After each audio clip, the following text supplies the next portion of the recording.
Ayan, good evening sa lahat guys. Okay, magandang buhay sa ating lahat. So ito pong video tutorial na ito guys ay ito po yung continuation ng aking ginawa kaninang umaga na pagkuha ng referral link doon sa ating Stratify para ma-send natin doon sa ating mga invites at makapag-registered sila sa Target Market. Okay, ngayon ito po yung kanina na sinend ko dito sa aking messenger na galing doon sa Stratify na invite link. So halimbawa kayo po ay nakapag-send na ng invite link sa inyong mga invites guys, ay i-click nyo lang po ito o kaya i-copy nyo lang po ito. Okay, yan. Sabihin nyo lang po sa mga invite nyo na i-copy nila yan, o kaya mas mabilis din na pwede nyo din i-click ito. I-click nila itong link na to. Yan. Pag na-click nila ito, ay dito po kayo sa messenger magsa-sign up. Yan. So individual yan. Magsa-sign up lang po kayo. Maglalagay po kayo ng first name, last name. Tapos lagyan nyo ng email po dito. And then mag-create po kayo ng password po dito. Tapos pipiliin nyo po yung mga country kung saan po kayo, no? Pero dito guys, para much better kasi ay gagamitin natin dito is Chrome. So pwede naman po kayong lilipat doon sa Chrome. So ang gagawin nyo para makalipat po kayo sa Chrome ay i-click nyo po itong tatlong dot o tatlong tuldok dito sa taas, sa right side. Nakita nyo tatlong dot, i-click nyo lang po yon.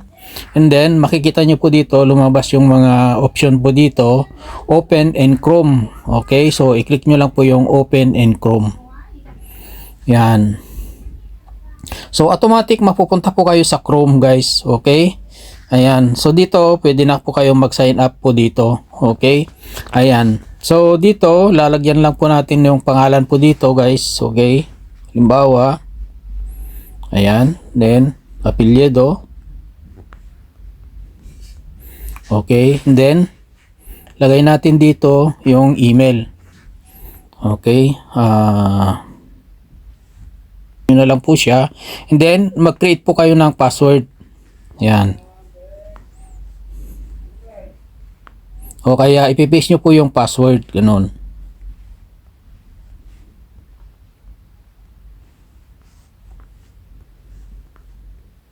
Yan. Pagka naka-create na po kayo ng password o kaya i-paste nyo na po yung password nyo dito guys, and then itaas nyo lang po siya.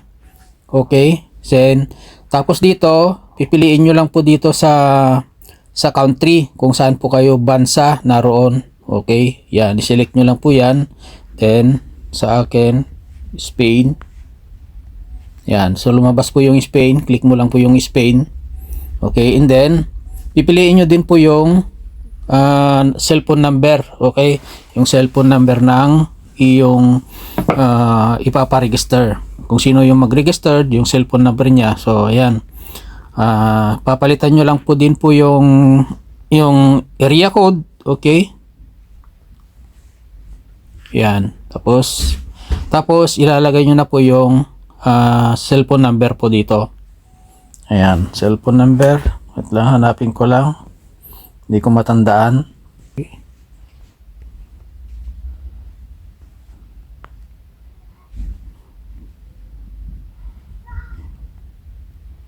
Ayan. Pag nailagay nyo na po yung cellphone number dyan guys, then itaas nyo lang po ng konti. Okay. And then i-click nyo lang po itong dalawang square dito po sa left side. Yan. I-check nyo lang po yung dalawang square. Ayan. And then pwede na po kayong mag-register now. Okay, i-click nyo lang po yung register now. Yan. Ganun lang po kabilis guys. Check your email. So ibig sabihin, i-check natin yung email dahil i-confirm natin yung email. Tatandaan lagi na kapag after ng inyong pagre-registered ay i-confirm nyo po yung email nyo. Dahil hindi po kayo makakalagin kung hindi nyo po i-confirm muna yung email nyo. Okay? So pwede nyo na pong i-click itong return to login para nakahanda na po yung paglalagin nyo. Pero bago kayo mag-login, pumunta muna po kayo doon sa email nyo. Okay, so pupunta po tayo sa email.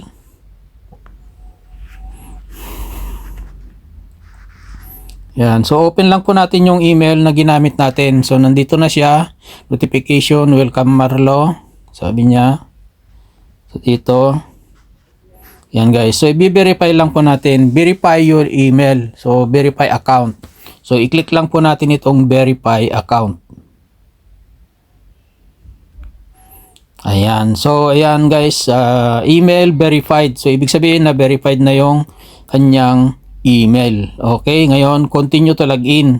Pwede nyo din po itong i-continue to login at pwede na po kayong mag-login. Ayan. Ngayon, maglalagin na po tayo guys. Okay. Lagay lang po natin yung email na ginamit natin. O kaya ipipaste nyo lang po yung email. Tapos, ilagay natin yung password. O kaya, ipipaste natin yung password. Ayan. Pag na-paste nyo na po yung password guys, and then, nasa inyo na po dito sa remember me, nasa inyo na po kung gusto nyo pong i-remember o hindi para hindi pag-login po kayo dito ay hindi po kayo type ng type, okay? So, yan. So, remember ko lang po siya para hindi ako type ng type, ayan. Okay, and then, i-click na natin yung login.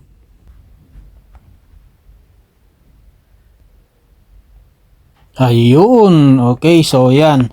So nakagawa na tayo ng ating account sa Stratify. Okay.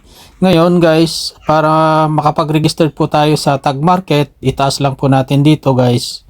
Yan, hanapin lang po natin ito, CopyX. Okay, dati-dati dito guys ay Tag Market. Register to Tag Market. Ngayon ay nagbago na naman. Ito ay CopyX na naman. So, register CopyX. So, i-click lang po natin itong register CopyX. Okay? Para makapag gawa tayo ng account sa Tag Market. So, i-click lang po natin itong register CopyX. Ayan. So, ilalagay lang po natin yung ating password po dito guys. Okay? Ayan. O kaya, ipipaste po natin yung ating password po dito.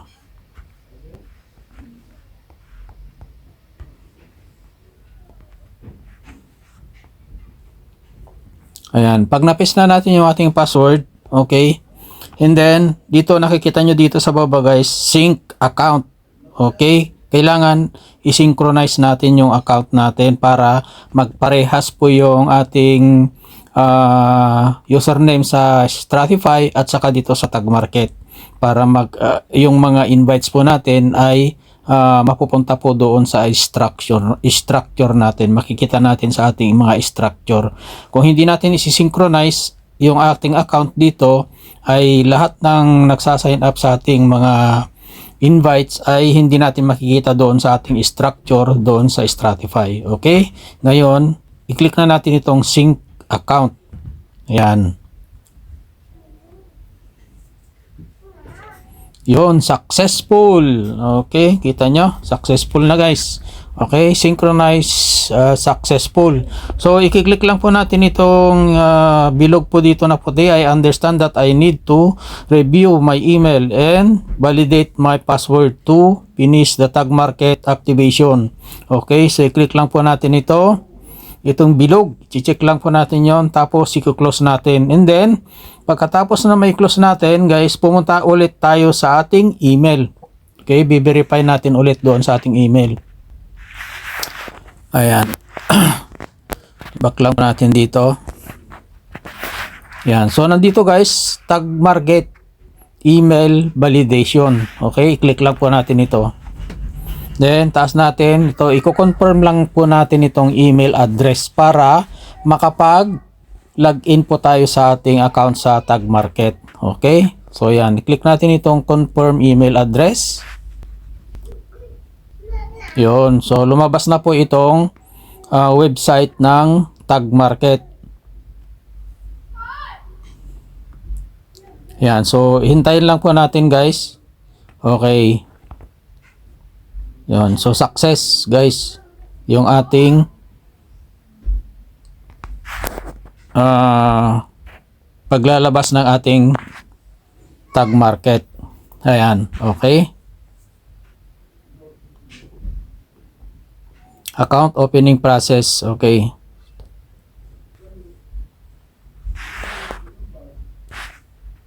Okay. So, My application. So kailangan pala ngayon ay nagbago na naman yung lay ng ating pagre-register po dito sa Tag Market. Ngayon, isi-select po natin ito. What is your approximate annual income? Ayan. So, ayan.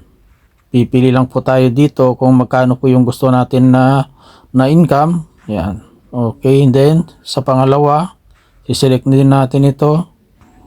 Ayan, yung lahat ay pinakamababa na lang pipiliin po natin dito. Capital preservation, growth capital appreciation,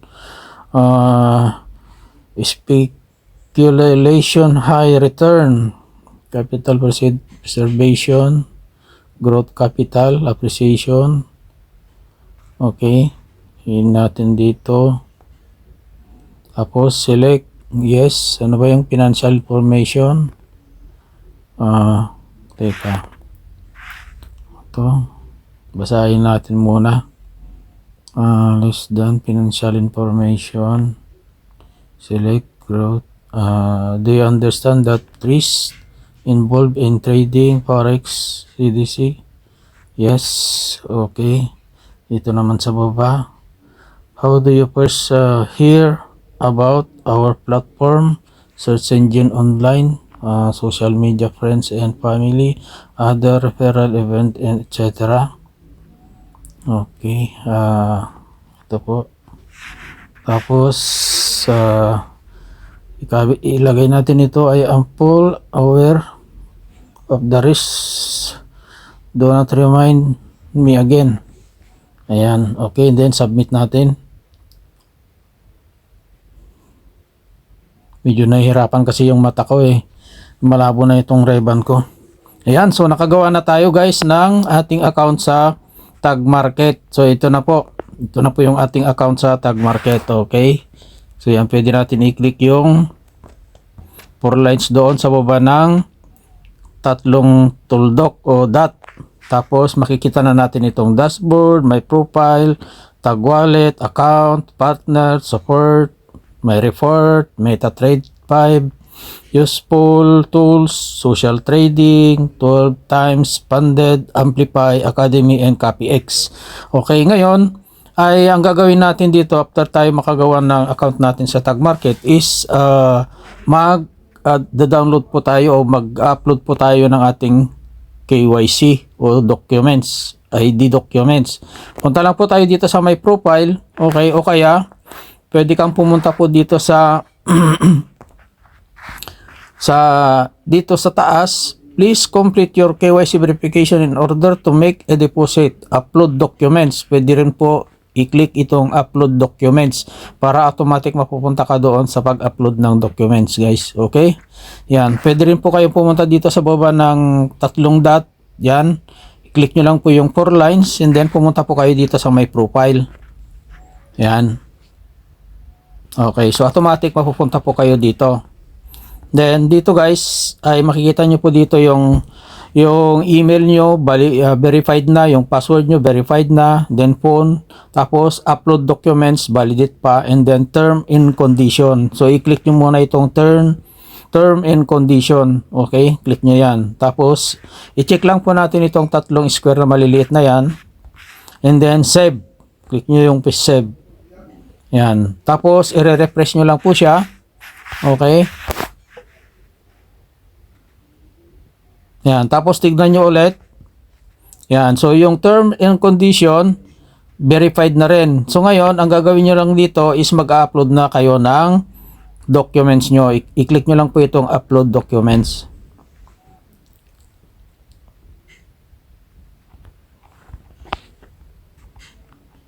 Yan, so hintayin nyo lang po natin na lalabas. And then, continue. Verified Tag Market. Agree and continue. I-click nyo din po ito. Tapos, start verification. Enter email to continue. Dami na nga yung nag-iba na naman yung ating pag-re-register sa Tag Market. Marami na namang option na dapat na ilagay na details. Ayan.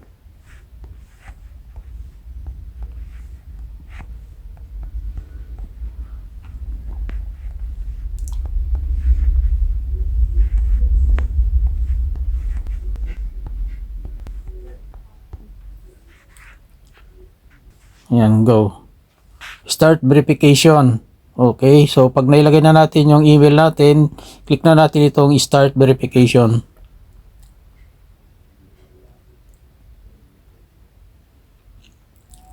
Ayan.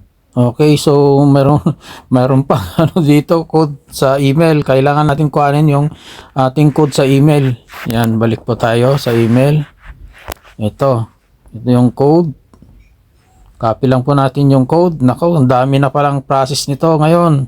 Nag-iba na naman ang processing ng pag-register dito sa tag market natin, guys. Okay, yan. So nailagay na natin, ayan na.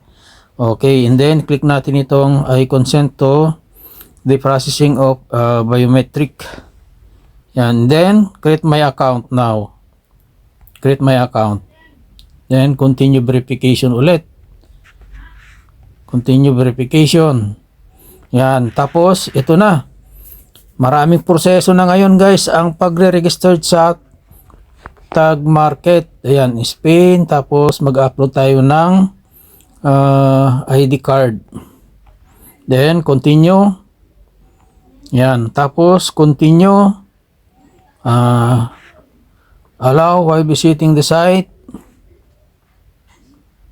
Front side, then mag-upload po tayo, guys, ng document. Front side, lagay natin. Tapos pili tayo doon sa ating gallery. Ayan. Okay. And then yung back side niya. Ayan. Tapos upload natin yung back side. Then continue, guys. Yan. So sa pagsi-selfie, guys, dito, okay, sundan nyo lang po ito para mas mabilis, ano. Sundan nyo lang po yung head na nag-iikot na ganyan, okay, and then continue lang po siya. Pag na-continue na, kasi wala yung aking anak ngayon na magsi-selfie. So kayo na lang po ang bahala, i-continuous nyo lang po yan. And then pagka nagawa nyo na po ito, yung pong susundan nyo lang po yung kanyang head na nag-ikot na ganyan, then i-click nyo lang po itong continue. Yan. Then tapos magse-selfie na po kayo dito, guys. Yan, ganyan. Okay, ayan. So yan, okay na.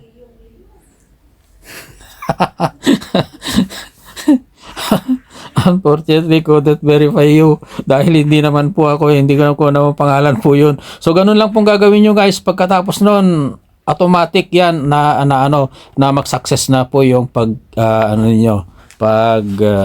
KYC nyo. Pag nag-success na, and then babalik na po kayo dito sa inyong account. Okay? Dito sa sa dashboard. Punta na po kayo sa dashboard. And then, pag napunta na po kayo dito sa dashboard, hintayin nyo lang po mga 15 minutes. I-check nyo ulit yung email nyo. Mayroon ng dito sa email. Mayroon ulit notification galing sa tag market. Okay? So, ito po yun. Ayan. Hello Marlo, welcome to tag market. We're thrilled to have you here. Ayan. You've taken the first step of and your journey as a trader is about to begin. Ayan, there's just one small thing left to do. Complete your account verification. So hindi pa kasi na-complete yung verification dahil doon sa selfie. Once that done, you will eligible to your 101st time deposit bonus. Ayan. Kapag yan po, guys, ay na-complete nyo na po yung verification, yung selfie nyo doon, ay magme-message na dito sa inyong email ang tag market na verified na yung account nyo, and then balik po kayo doon sa account nyo sa tag market, and then pwede nyo na pong i-click itong deposit. Yan, so kita nyo, deposit error pa dahil hindi pa verified. Dahil hindi ko naman account ito, no? Ayan. Okay, so yan, pagka verified na, pwede na po kayong mag-deposit. So ganun lang kasimple, guys, okay? So guys, ito pong aking video tutorial ngayon. Medyo mabusisi na pala ngayon ang pagre-register sa tag market. Sana masundan nyo po ng maayos po ito dahil nagbago na naman yung pagre-register. Dati hindi po ganun. wala po yung mga ibang option na kanina na ginawa ko. Kaya sana masundan nyo po ito at medyo mahirap pala ngayon. Maraming proseso na ngayon ang pagre-register sa Tag Market. So yan lang guys. Maraming salamat and God bless us all. At sana makatulong po sa inyo ito. Okay? Yan.